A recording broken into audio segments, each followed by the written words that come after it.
firstly briefly describe the character you play in a film and in which ways are you similar and or different from your character? Well, I play Sergeant Krupke in West Side Story, and in what ways am I similar or different? First of all, I think it's interesting to note that he's a sergeant in this version, which I'm all for. I'm very happy about the promotion.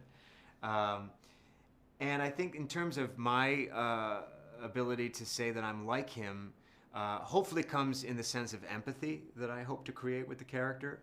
What I hope for in this version of Krupke is to see a guy who's doing a job and trying to do it in a way that is helpful and not hurtful to his community.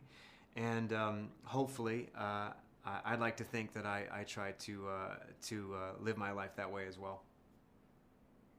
Jabe, how familiar were you with the stage play and earlier film prior to being cast? I was familiar more with the movie than the actual stage play. I'd only seen the stage play once as a kid in a community theater production.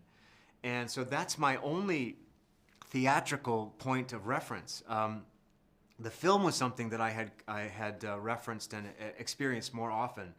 And of course, finding out that I was going to be a part of this version, I immediately rewatched it again.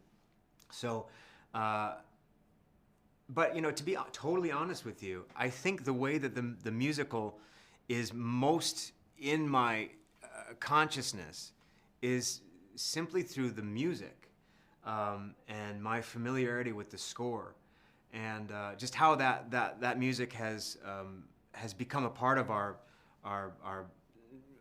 the fabric of our culture, really. So the music was the one thing that I could definitely I gravitated to. I was never a real dancer. I appreciate it, and I'm in awe of Jerome Robbins and what Justin Peck has done with this. But the music for me was the thing that was most prevalent and most, in my mind. Excellent. And how was the experience of being directed by Steven Spielberg? Was it like you imagined it would be? And what, if anything, surprised you about it? Well, what surprised me, I guess, is the ability that he has to completely disarm you with the notion that everything that you are bringing to the table in terms of, I'll speak for myself, my awe and my reverence for this artist.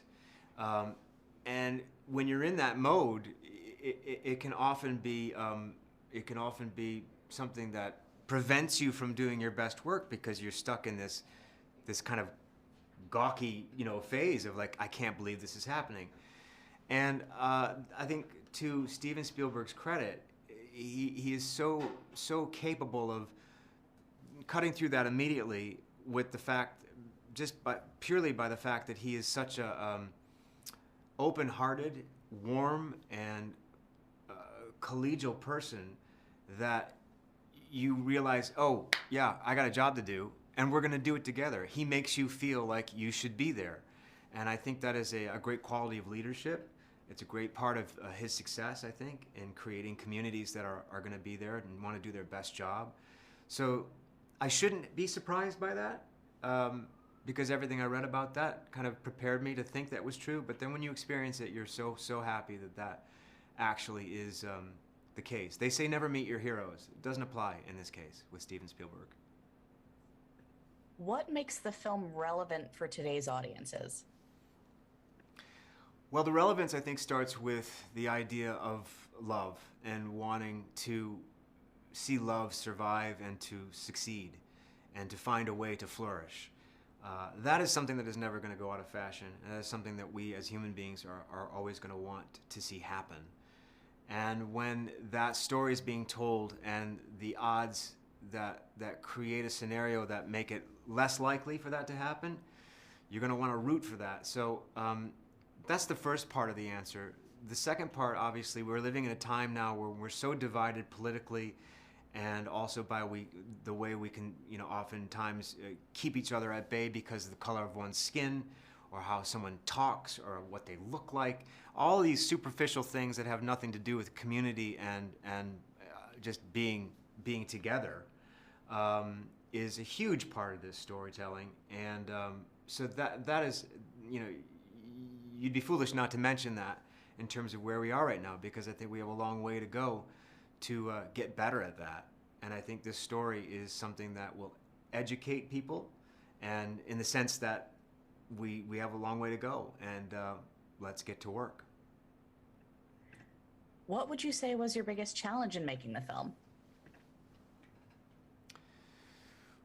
I think my biggest challenge was for me personally was trying to find a way that Krupke could be function as the comic foil that he is intended to be, and hit those beats and serve that purpose, but also be someone that can't be just dismissed as a cartoon, or someone that's just not the butt of a joke.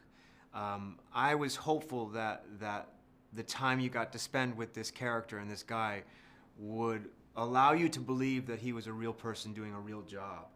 And so I think that Steven and Tony have created the perfect combination of those two things, so that you get both of them. And to me, that's what really made me smile and feel really proud that they allowed me to do that. I'm so proud to be in this movie. What do you hope audiences take away from the experience of seeing the film? Well, when you go see a movie, or any film or any play or musical, you want to be moved. You want to leave feeling something that you didn't feel when you walked in. And I think that's what's going to happen with this film, because it really stirs your soul. It really does the thing that you want it to do. This is the reason why we go listen to stories. We want to be moved. We want to feel things in ways we didn't feel prior to hearing whatever story it is that you're kind of walking into. So that's what I want to happen, and that's what I know will happen when people see this. The second part of that answer is that I want people to understand that this type of storytelling through music and dance and the spoken word is an extraordinary way of experiencing a story. And so for anyone who's never seen a musical, this is going to be a great introduction to how beautiful and uplifting and momentous and stirring it can be to experience that when it's done really well.